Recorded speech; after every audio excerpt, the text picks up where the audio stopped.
welcome to the Mystery Mugs and Melanin podcast. We're back with another episode. If you're new, I'm Crystal. And I'm Celine.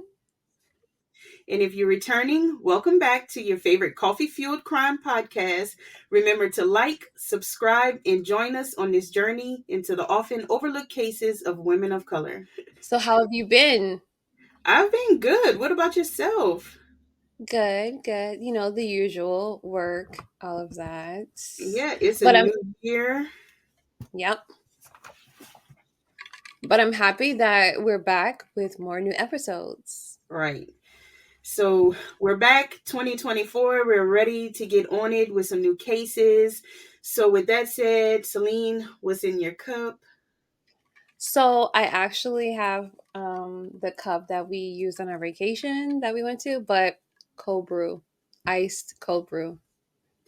That's usually my regular is ice cold brew, but I'm on some hot coffee today. All right, so what case are we diving into today? Today, we dive into the heart wrenching story of Danielle Marshall, a young single mother whose life was tragically cut short in the quiet town of Powder Springs, Georgia. Okay. Okay, so let's get into it. Powder Springs, Georgia, which is northwest of Atlanta, was described as a sleepy town, a blue collar area away from the hustle and bustle of the city life of Atlanta. People could walk around at night and feel safe. It was even described as a town where people didn't even lock their doors at night. So it's pretty safe to say that people felt safe in their town of Powder Springs. Danielle Marshall was just 23 years old when her life came to a tragic end. She was a single mother to a beautiful 9-month old daughter named Ava. And Ava was the light of Danielle's life. Danielle was described as kind, cheerful. She was always smiling. And she was just a person who just brought joy to those around her. Okay. On the chilling morning of January 14th, 2013, around 1:15 a.m., Danielle's ex and Ava's father, Joshua Gibson, he made a frantic call to 911, claiming that he couldn't reach Danielle and he feared for her and Ava's safety. Hmm. He told him he told him that he could even hear his daughter Ava crying inside. He had texted Danielle, but he couldn't get a hold of her. So he's outside of Danielle's house at 1:15 in the morning, frantically on the phone with 911 saying that something's wrong. He asked for a welfare check to be performed. So 911 sent out the police, and when the police arrived at the scene, Joshua was standing at the locked front door. He was told by the police to wait there, and they walked around the back and found that the back door was unlocked. Okay. What they discovered inside would haunt them forever. On the kitchen floor lay Danielle's lifeless body curled in the fetal position, and she was surrounded by a pool of her own blood. She had suffered a gunshot wound to her left temple. It was in a star shaped wound and what looked like a brutal pistol whipping. Her daughter, Ava, who again was 9 months, unaware of the situation, was crawling on the floor nearby. Oh. So, right, she was in there with her mom. So, Ava was safely picked up by one of the officers and taken away from the scene, thankfully. After looking around, the police determined that there was no sign of forced entry, there was no sign of a struggle in any parts of the home. And there were cell phones, laptops just laying around. So they quickly ruled out robbery as a motive for what happened to Danielle. And the gunshot wound was from a close proximity, which was the result of that star-shaped wound on her head. Mm-hmm. And also, Danielle was only wearing like a t-shirt and underwear, and she was comfortable in her own home. Which suggested to the police that she was comfortable relaxing and she possibly knew her attacker. Right. Danielle and Ava were living with Danielle's mother, Gloria Marshall, who was more than happy to have her daughter and her granddaughter with her. And once the police broke the devastating news to her, she immediately identified Joshua as the prime suspect, or the one person that she believed wanted Danielle dead. She told the Hmm. police she told the police the story of how they had met. She said that they had met at the Goodwill. They both had worked there at the time, and a short time later, Danielle had become pregnant. She said, in her words, that this was a toxic relationship that Danielle and Joshua were in, and to the point where Gloria ended up banning Joshua from her home. She did not want this man in her house at all. Oh wow. She told investigators that she thought that Joshua was controlling, and she just felt that her daughter deserved better. Moms always know. Oh yeah, we know. We do. When Danielle was 7 months pregnant with baby Ava, Joshua actually got back with his old or previous girlfriend, Deandra, Okay. who we will talk about more later, but they got she got pregnant as well. So Danielle was 7 months pregnant, and then he got back with his ex, and she got pregnant as well. Okay. So becomes a very complicated relationship, to say the least. Right. Eventually, Joshua did Joshua and Joshua and Deandra got back together officially, and so he separated and went separate ways from Danielle. So he went separate ways from Danielle. Still, Danielle thought it was important for her daughter, for Ava, to have time with her father. So when her mother, Gloria, would leave for work, she would allow Joshua to come over and spend time with his daughter. Gloria had been at work and she left for work at about 9 p.m. And she said that Danielle didn't have any plans for that day. About 11 p.m. that night, Gloria took her break like she always does, and she called Danielle like she always does. But she did not get an answer. But she didn't think that there was anything wrong. And she didn't think about it at the time. She was still very adamant that no one else but Joshua would hurt Danielle, though. The Powder Springs Police Department immediately began their investigation, questioning Joshua, who actually showed an alarming lack of emotion when informed of Danielle's death. There were some other things that were a bit concerning to the authorities as well. For one, and I definitely agree with this, if Joshua heard his daughter crying through the door, why he didn't go around to the To back of the house and see if he can get in through the back door? right. Because if he would have, he would have saw that the back door was unlocked. Right. But if my child is crying in a house and I can hear them crying and no I'm one's gonna get to responding, my child. I'm gonna get that. I'm gonna break a window. I am gonna get into the house. I'm gonna try Right. every Some kind of method of entering, right? right. So I don't know what that's about, but I guess we'll Yeah. see. I mean, he's been to the house multiple times. He knows this house. Why didn't he go around to see if there was any other way he can get into the house? Right. But the police did bring this up to Joshua. Okay. And his response to this question, he didn't feel like it. What? What? Super red flag. He didn't feel like it. You were there. You called the police, but you just didn't feel like going in to check on your child? No, he didn't feel like That it. throws me off. Okay. Very much so. Yeah, very much so. Also, Joshua's truck was in Danielle's driveway, and the police had noticed that the driver's side window was missing. It was covered with plastic, and there was also a bullet hole in the driver's side back door. So now the detectives are concerned because Danielle was shot and Joshua has a bullet hole in his vehicle, in his truck. So they definitely bring him in for an interview.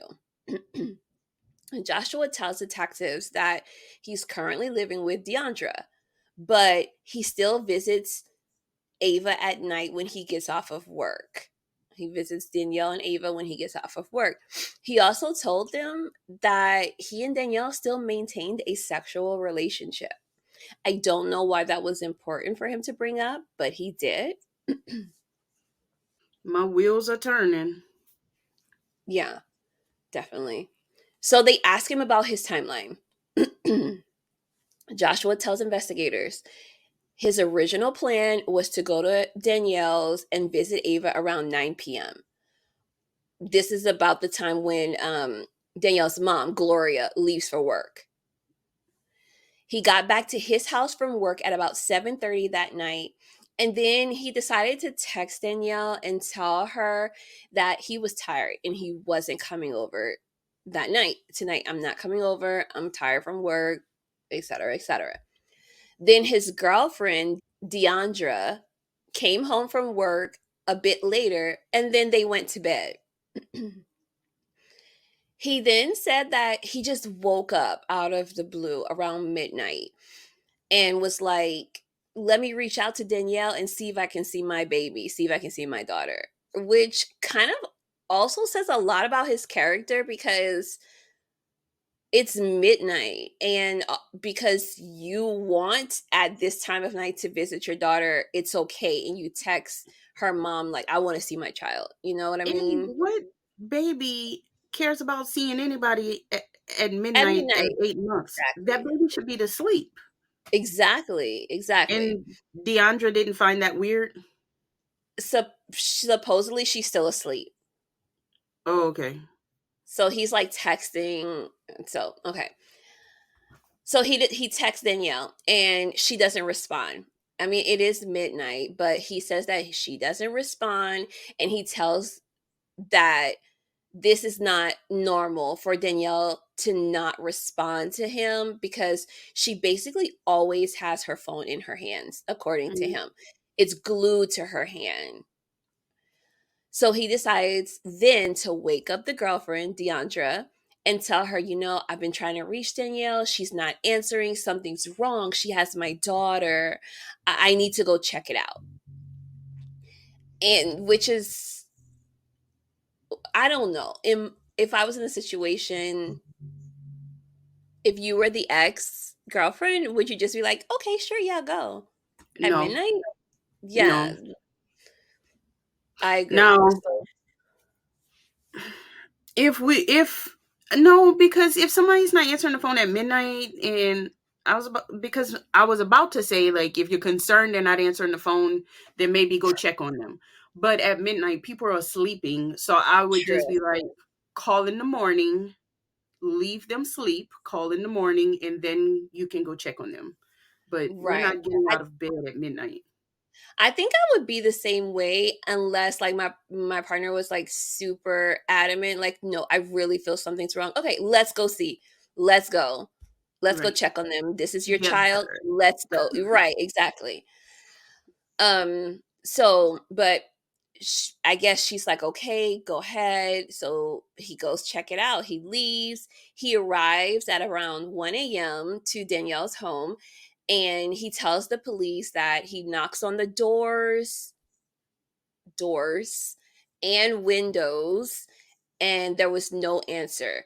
He calls Danielle's phone, no answer. He texts her, nothing. So then he begins to panic and that's when he dials 911. Which him telling the police is really weird to me because it makes his story sound unbelievable because the back door was unlocked. Right. And if you're panicking so much, you would have You're went going to through try that the door. knob. You're going to try the knob. You're going to try the Right. doorknobs. You're going to try to raise the windows. Your Something. child is inside crying. Come on. Okay. The police asked Joshua if he had any thoughts on who could have murdered Danielle. And he actually brought up a guy. named Darnell. A lot of D names. I'll try to keep them all straight. But he brought up a guy named Darnell, someone who Danielle had been seeing recently. He said that Darnell was just not a good guy and that the police should look into him. They also asked him about the bullet hole and the missing window in his truck, because they're investigators, and in their mind they're like, can this could possibly be connected to Danielle? She was also shot. He informed them that about 2 weeks prior, he was driving and a compact car was coming towards him, and a hand was stuck out of the window of this compact car, and it was holding a pistol, and it fired at his truck as he passed by, like they passed by opposing like this. What? Yeah, that was his story. And he actually reported this story to the police. He reported this to the police, and he told the police at the time, 2 weeks prior to him being interviewed about Danielle's death, that the only person he could think that would have done this was Danielle. But Danielle was quickly eliminated as a suspect for this because she was at home with her mother and her daughter at the time of the shooting. But according to him, no one else would have taken a shot at him. It's a lot going on in small town Georgia over there. It is. It is. Joshua was actually released and he was not charged. There just wasn't enough to charge him. So while they did have to let him go, the investigators did remain skeptical. They continued their investigation and they looked into Danielle's phone records and saw that the last time she had used her phone was about 10:34 that night. They then checked Joshua's phone records and his alibi actually held up. They saw the text he said he had sent about not, coming over after work. And then after that, there was no activity on his phone for the time he had told detectives he was asleep. And they checked the cell phone towers and location, and it showed that he was not near Danielle's home prior to him making that 911 call from her home. So while his story is all over the place, his demeanor and his answers are totally shady, the evidence or the data supported his alibi. So he was eliminated as a suspect. Okay. Now, police are still convinced that Danielle's murder and the drive-by shooting involving Joshua's truck were connected. So they processed the truck for evidence, and it was determined that the same gun, a 38, was used to kill Danielle and to shoot at Joshua's truck, connecting these two crimes. Mm. So now investigators, I guess they've shifted. Their thought process has shifted a bit. And they're like, okay, who would want both Danielle and Joshua dead? Continuing their investigation, detectives, they find a report of an altercation between Danielle and Deandra, Joshua's current girlfriend. Mhm. And it happened at the Goodwill where Danielle and Joshua worked. There was a verbal argument that somehow started out verbally, okay, but somehow led to Deandra attempting to run over Danielle with her car. What? Yeah, yes. So This is she ended chaotic. it is. It's kind of all over the place. And like you're like, okay, what's really going on with these people? um I think a lot of it is very high emotionally, high because of Joshua basically being, if we want to be honest, he's being with both of these women at the same time back Right. when he was dating both of them and ended up getting them pregnant at the same time. So Yeah. Deandra ended up hitting Danielle with her car slightly. I don't think there were any injuries caused. What? But because she did hit her with her car, this caused the police to be called. So a report was filed, thankfully. And so now the investigators have this information. Other than that report being filed, that case went no further than just the report. But now it's on files, and the person you hit with Right. a car is now Is now dead. dead. Right. And Right. connected to you and the father, your current boyfriend, the father of your kid. So Deandra was brought in and she was questioned, and the detectives actually described her as hostile. They said she didn't really want to talk. Her answers are very short. And all in all, basically, she was just like, yeah, I did it. I tried to run her over. And I mean, she What? was honest. She was honest about it, right? But I guess. there was no remorse that Danielle was dead. There was no like she Oh, so felt. this is Yeah, them questioning her after the fact, like right. after the They murder. right, because they found the report and they're like, let's bring her in because remember now they're trying to piece together who would want Joshua and Danielle dead because the bullet from Yeah. the same gun connected them. So they brought her in after they found the report, and she's like, yes, I did it. I tried to run her over. And she Wow. wasn't phased that Danielle was dead. She really didn't care. That don't look good for her. It doesn't. She had no remorse for even hitting like Danielle with her car. And I mean, like in the heat of the moment, people do crazy things, but then after you've had time to grow and think, you're like, I probably shouldn't have done that. But she Yeah. just did. Like She you could she didn't still regret it. not like the person, but realize like, oh my gosh, like I was really tripping. I shouldn't have done that. Right, exactly. And that was not the case with her. She informed well actually they asked her, they questioned her, had you had any contact with Danielle since this incident with the car? She said no. um they asked her if she had an alibi for the night of Danielle's murder, and she told the police that she was at work. She worked at Walmart until about 9:30 that night, and then she got home at about 10 p.m. And thankfully Walmart has cameras. So video surveillance from Walmart did confirm her story. Okay. After that, though, once she got home, she then gave the same account of the night as Joshua. They went to sleep, and then she was woken up at about midnight by Joshua, letting her know, "Hey, I can't reach Danielle. I can't reach my daughter. I think something's wrong. I'm going to go check on them." And she says that he left at around 12:45 to go and check on Danielle and Ava. So the police, just to make sure, they pull her phone records as well. It supports her story as well as Joshua's story, and so now she's cleared as a suspect. Okay. So the police decide to go back to Joshua's interview, and they make the decision to look into the new guy, the guy that Joshua had brought up, Hmm. Darnell. Darnell Jones had a criminal history, and he also had an outstanding probation warrant out for his arrest.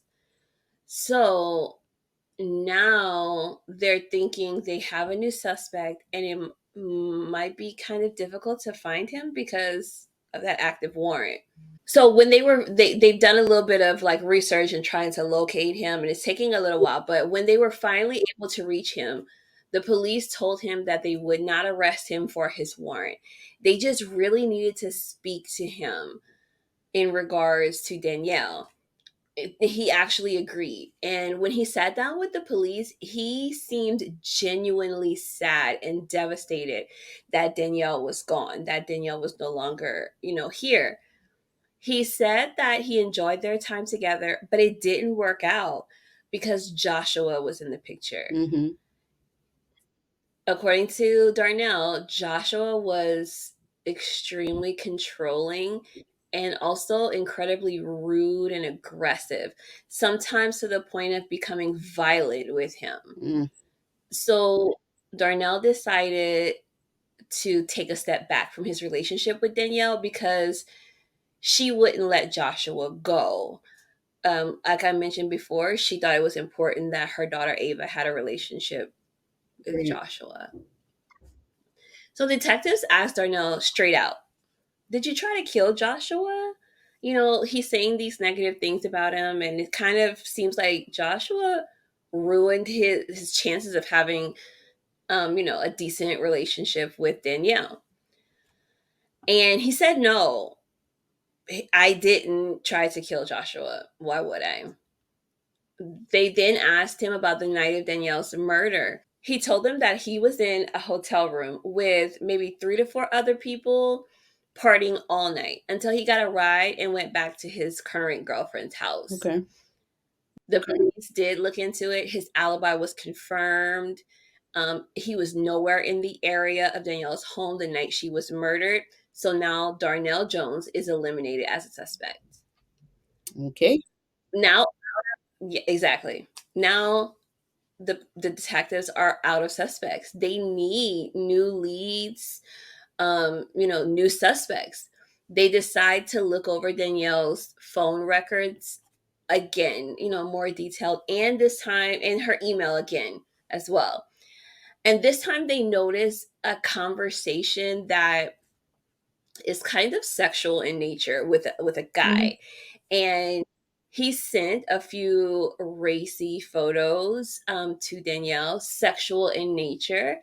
Usually, the kind of photos that guys tend to send, sometimes without being asked. We know. Hmm. And to the detectives, right? But to the detectives, like as they're going through this conversation, they feel that the conversation seems a bit one-sided. Like it's mostly this guy messaging Danielle and initiating the conversation and sending the pictures, things like that. They also found out that this guy had been to Danielle's house a few days before her murder. And when he did come over, um, they were made aware that Danielle had actually asked him to leave. Oh. So now they're concerned. Like now they're like, oh, we might have a new suspect. And they found out, after a little bit of investigation and conversation with the neighbors and her mom and everything, that this guy and Danielle were actually friends from the neighborhood. So they decided to look into Okay. him. His name Willie Sandoval. And they decide to look into him and question him. And they bring him in, and he denies everything. He denies sending photos. He denies texting Danielle. He denies everything, which is very Right. suspicious because they prove. The detective was a woman detective, and she even showed him proof of the photos, and he denied that it was his photo, that it was him on in this photo. Until the detective was like, "Well, we can do a photo lineup and compare, to see if this is really you in these photos." So he definitely was like, "Okay." He finally admitted that it was him in these photos. But when asked where he was the night of Danielle's murder, he said that he was at work. And then the police were able to verify his alibi. So now Willie Sandoval was also eliminated as a suspect. Okay. And now at this point, there are no new leads or suspects. And sadly, Danielle's case goes cold. Mm. They're just out of suspects at this point. But a year later, in 2015, the Cobb County District Attorney's Office created a cold case unit. And Danielle's case was one of the first cases to be reopened. Detective Nick O'Connor was assigned to Danielle's cold case. And he was determined to solve this case. And he felt like it needed to be solved because 9-month-old Ava was left at the crime scene, and now she has no Right. mother. So he just was really wanted this case to be solved. He just really wanted this case to be solved. So all of the evidence is reinvestigated, and they're going through everything with a fine tooth comb. And they start by taking a look at Danielle, Joshua, and Deandra's phone records once again. Detectives noticed that on Deandra's phone records, there was a call made on the night of the murder at 11:22 p.m. And this stood out to the investigators because at that time, she and Joshua were supposed to be asleep, according to both of their stories. They were both supposed to be asleep. So this was, this is concerning, as evidence had led the police to believe that Danielle was killed between 11:20, 11:30ish, 11:20, 11:30ish, and 1:15 a.m. when the 911 call was placed by Joshua. That's the timeline of, when she was murdered. Mhm. Mhm. So this is a new lead for them. The first thing they do is try to figure out and track down who was on the receiving end of this call. And maybe that would help them conclude whether Joshua or Deandra made this call. The phone number actually belonged to a man named Trevor Green. And he had been friends with Joshua since high school, but it seemed that he was also friends with Deandra. Okay. So the detective's like, okay, so we need more information to see who actually made this call. They obtained a warrant to get the cell tower records for Trevor's phone. And this information surprised them. They found that Trevor traveled to Joshua's apartment, and then from there he drove to Powder Springs to Danielle's home. His phone coordinates were near Danielle's home in that estimated time of her shooting, that 11:20, 11:30ish to 1:15. So now Trevor is a suspect, a new, fresh suspect. Yes. Although, right. I mean, is a suspect because he's connected to Joshua and Deandra, and he's in the vicinity of her home at the time she was shot. Now yes, great, he's a suspect, but the detectives don't know where he actually fits in. Does he have his own motive for wanting Danielle dead? But he is friends with two people, Joshua and Deandra, who themselves have motives. So they're not exactly sure how he's connected yet. Like, was Trevor hired to shoot Danielle by Joshua or Deandra? We don't know. These were the things that investigators needed to get to the bottom of. So what they did was decide to track Trevor down, and they spoke with him at his job in order to catch him off guard instead of contacting him and being like, "Can you come down to the Mhm. police station, things like that." They caught him off guard at his job, and he was definitely caught by surprise, and he wasn't happy about it at all. Initially, Trevor tried to lie to the detectives, and he tried to make a reason why he was in that area that night, but he was shown and confronted with the cell tower records. And they showed him, look, this is you and this is where you were. So he admitted that he did go to Danielle's that night. He told the detectives that on that night, Joshua called him from his girlfriend Deandra's phone and asked him to come pick him up to go to Danielle's house because they were going to have a Oh, threesome. what?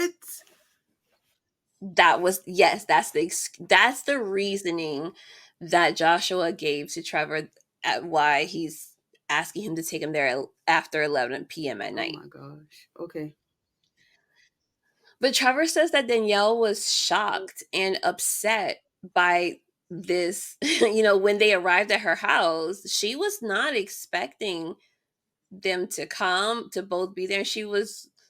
There was nothing, no agreement for a threesome or anything like that. Eventually, um, Danielle and Joshua go and talk in the back room, and Trevor stays in the living room with Ava. And he said that Joshua came back out and was like, she's not having it, she's not into it. Let's just go. Mm-hmm. And so the detectives, they're kind of like, okay, Trevor, come Like, on. It seems like you got right. It seems like you may have gotten pulled into this, but you now know that Danielle was murdered that exact same night. Right. So you need to be straight up with us. Were you and Joshua ever separated again, besides that few minutes that he was talking to Danielle in the back room? And he admits that once they left, Joshua went back into the house. And he said that Joshua was in the house with Danielle for a few minutes, and he sat in the car, and his car was at the curb. It was raining, I think.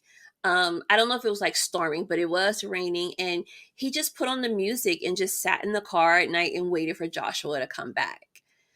And he said he didn't hear any gunshots or anything like that. And when Joshua got back in the car, he said he acted completely normal, like, okay, let's go. And so he just dropped him back home. Hmm. And that was that. Now, Detective O'Connor knew that after speaking with Trevor, he was like, he's probably gonna immediately call Joshua. So he had planned for this in advance, and he had a search warrant ready for Trevor's phone.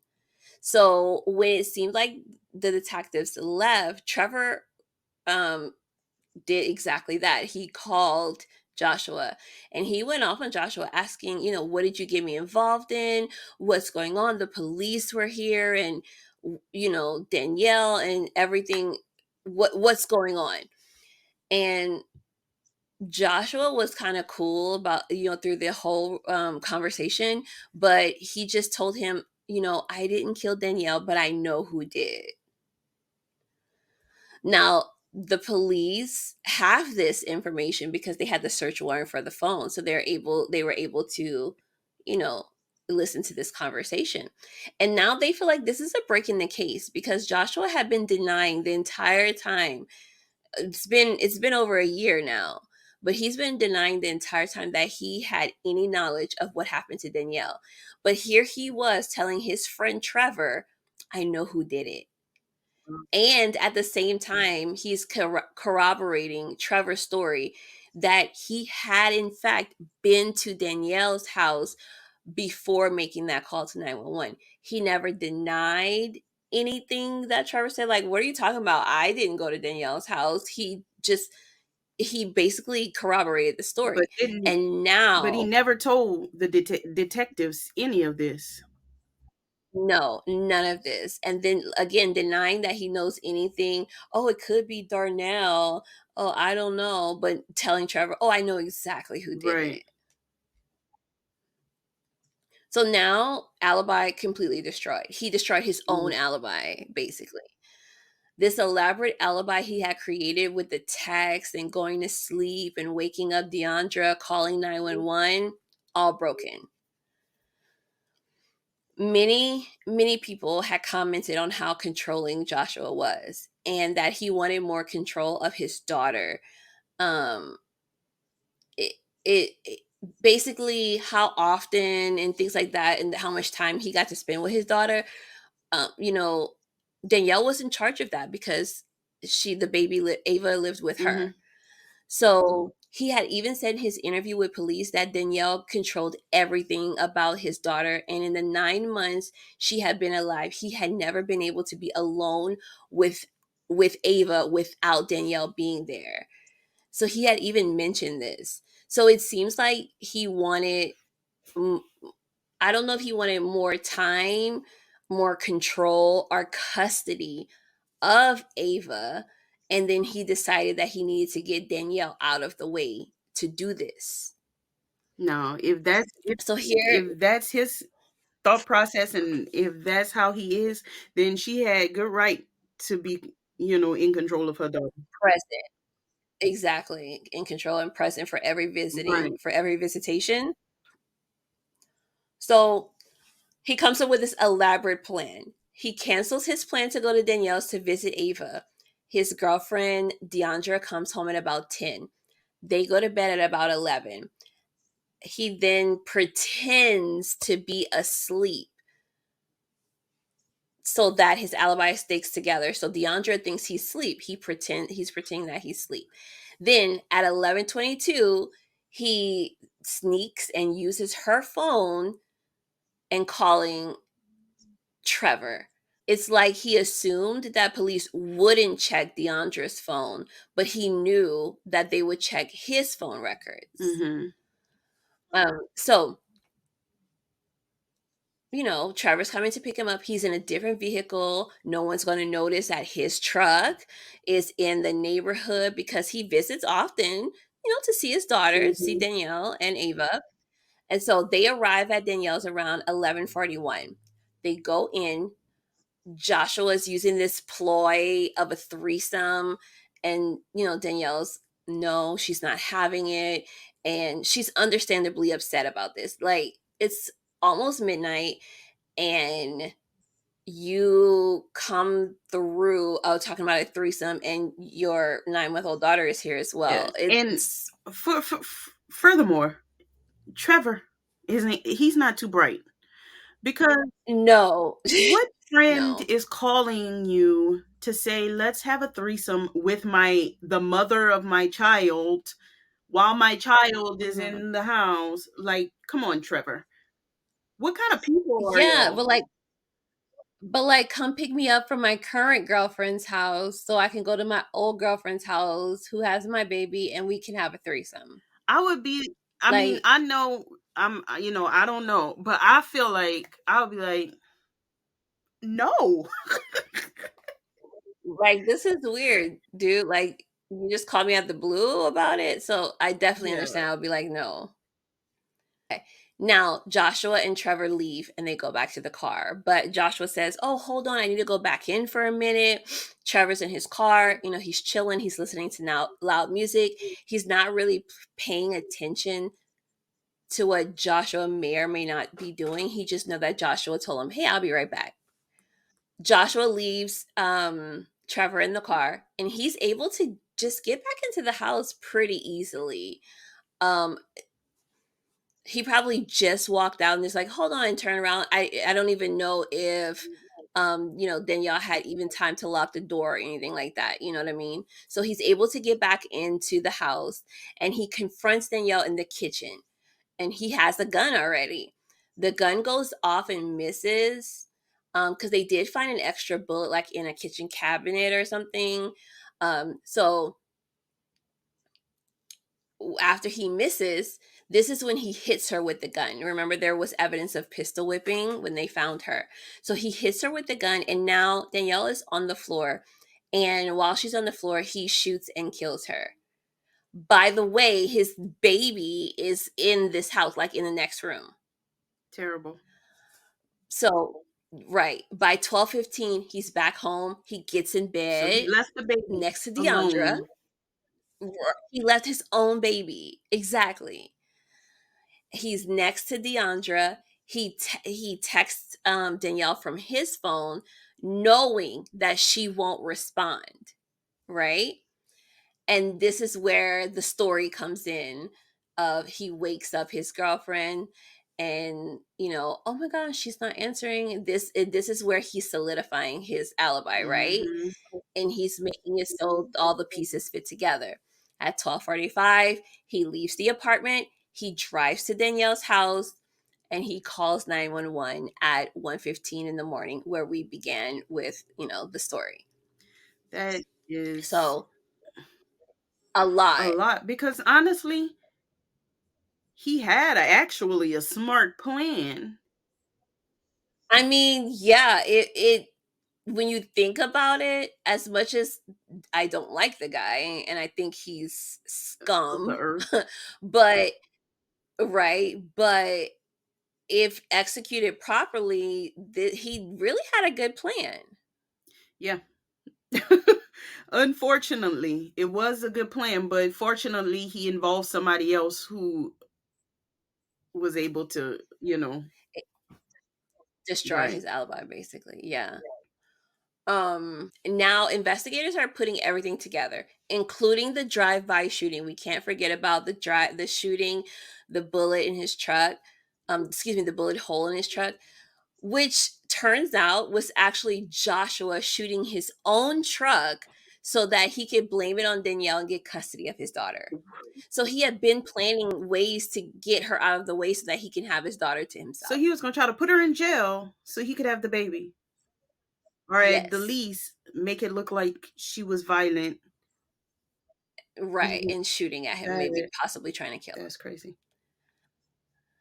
Obviously, that plan didn't work out, and 2 weeks later, he ends up murdering Danielle. You know, what a guy.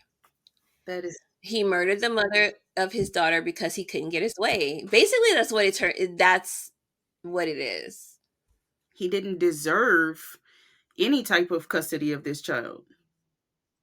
He didn't. If that's your way this is your way of handling it, instead of stepping up and showing her that, you are responsible enough and able to take care of your child on your own terms. He comes up with this elaborate That's plan. crazy. In September of 2015, Joshua was arrested and he was charged with first degree murder, aggravated assault, and possession of a firearm in the commission of a crime. But I mean, let's look at it. This guy is a narcissist, right? This Everything's about him and doing things on his term and him being able to control every aspect of, what he wants. Mhm. So this just won't do. And before he even gets to trial, the police get a tip from an inmate warning them that Joshua was trying to solicit someone from outside of prison to harm Trevor Oh in my. order to keep him from testifying against him. You involved this man who isn't too bright, but you involved him without his consent. He drove you to a murder, and now you Hmm. want to murder him because you involved him. Exactly. Yeah. But it wasn't just Trevor. Joshua was also trying to target some of the investigators as well. He had a hit list that included police Oh my officers. gosh. Now, even though it was doubtful that he could have pulled these hits off from jail, they also tacked on, a charge of solicitation of murder to his charges. I mean, why not? Mhm. So at his trial in 2018, Joshua announced that he wanted to change his plea to guilty because he was claiming not guilty for a while, but then he decided to change his plea to guilty. But when he addressed the court, he backhand slapped one of his attorneys in court, What? and the plea deal was just taken off of the table. Like they were gonna give him like a plea deal if he admitted, that he was guilty, and probably not serve full life in prison. But they took it off because obviously You, he's just violent. he's I violent. mean, He has no sense. and the jury found him guilty on all accounts. It took less than an hour. They were like, there's obviously something going on here. So Joshua Gibson later died in prison. He actually jumped off a second floor railing that caused a brain bleed, and he died. This is unfortunately not justice at all for his horrible crime. If Ava lost her loving mother due to his selfishness. Right. So I mean, he's no longer here, but he didn't really pay the price for what he did. No. And now it's pretty obvious that Joshua Gibson had some issues and he was probably abusive and manipulative as well as controlling. The sad part about this whole thing is that Danielle seemed to genuinely care about him and she insisted on him having a relationship with their daughter. And it just sucks because she was such a good person wanting to make sure he stayed in the life of his child, and that kept him in her life. Mhm. And and the blocks, this is how it fell, but it's sad. It is. And she was kind and caring, and she was just taken away too soon. All she wanted to do was make a good life for her and her daughter. Mm-mm. I mean, the whole story is just crazy that this one abusive guy can really just ruin so many people's lives because of his own selfish actions. And her mom saw him for who he was, and Yeah, unfortunately, they had a baby together, so it got to this point. it did. And no victim blaming, victim blaming at all. Yeah. Toxic relationships are difficult. They're incredibly damaging to our mental, emotional, and even physical well-being. And it is important to recognize the signs of toxicity in a relationship. Things like constant criticism, manipulation, disrespect, Right. or emotional abuse. And, you not accept these behaviors as the norm. But ending a toxic relationship can be one of the most challenging decisions that a person ever has to make.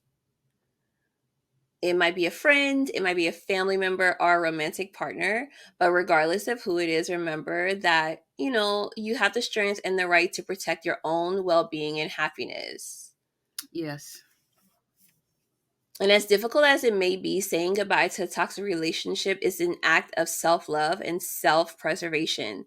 It's a declaration that you deserve better, that you deserve to be treated with kindness and empathy and respect. And it's a brave step toward a brighter, healthier future. So, just for anyone out there in toxic relationships, just know that you're not alone, and you should be able to reach out to friends and family or a therapist for support. Surround yourself with people who genuinely care about your well-being and who uplift you. Right. Letting go of toxicity is a powerful act of reclaiming your life and your happiness. Just in the end, it's all about recognizing your worth and believing that you deserve better, because your life is a gift, a precious gift, and you have the power to shape it into something beautiful. Just remember, for everyone, you are worth it, and you're enough. And if you are someone is in an abusive relationship, the National Domestic Violence Hotline, 1-800-799-7233, just reach out. There's always someone available, someone to talk to, and we'll have all the information in the Description. thank you, in the description below. We just think here, we both do, both of us, we think that mental well-being is important. um Sharing stories like this, and also um places and resources for help for the community, for our community, is also very important. So we take it very seriously, and we'll share all of the information in the description below. Yes. And I couldn't say it any more better than you did just now. So if you're in a situation and you're feeling like you know this isn't the best situation for me, but I don't know how to get out, I don't know what to do, the number will be down below. Even if you don't think you're ready to leave, the number is still there. You can still call and get And that start the conversation. and start the conversation, right? So this was a super heavy topic, um but abuse, domestic violence, it does not have to end this way. This is why, we're promoting making the phone calls that you need, reaching out to whoever you need to, so that your situation doesn't end up in the same way that Danielle's did. Um, that was a lot.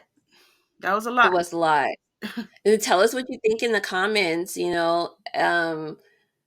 about the case, and about the fact that Joshua really barely served any time for this crime that he committed. All the people he hurt and dragged into this case.